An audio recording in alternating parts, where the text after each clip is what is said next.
Rob Hardy was an ambitious math major, but he also knew how to party. One night he stopped by a frat to share a couple of drinks with friends. As the party intensified, his friends noticed that he was missing.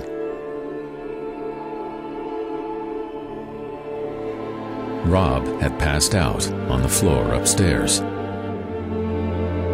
Worried about leaving him till morning, they decided to bring him to his mother's house. Caroline heard the doorbell ring at 2 a.m. and wrapped herself in a robe.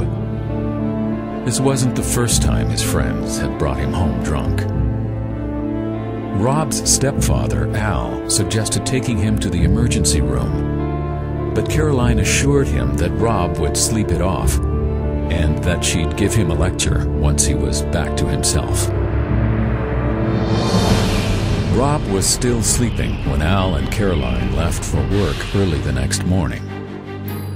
When they returned home at 6 and found him still sleeping, they called 911. Problem? Waiting for the ambulance, Al noticed the empty bottle of Tylenol on the bathroom vanity and the fresh foil lining lying in the sink. Fulminant liver failure due to acute hepatocellular necrosis.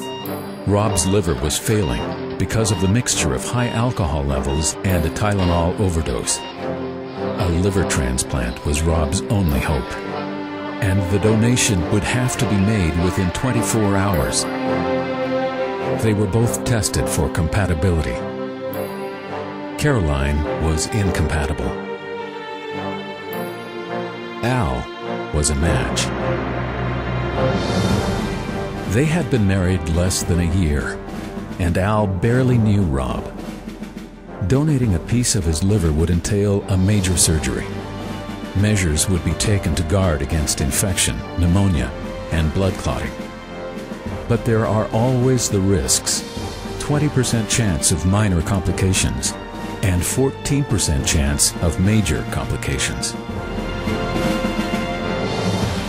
As live donations of organs become more prevalent, new ethical quandaries come into play. Must Al undergo risk to his own life to save the life of his stepson? Or should he have the option of asking the hospital to tell his wife that his liver is unsuitable? We'll look at some of the quandaries that organ donation raises in Lesson 2 of Medicine and Morals.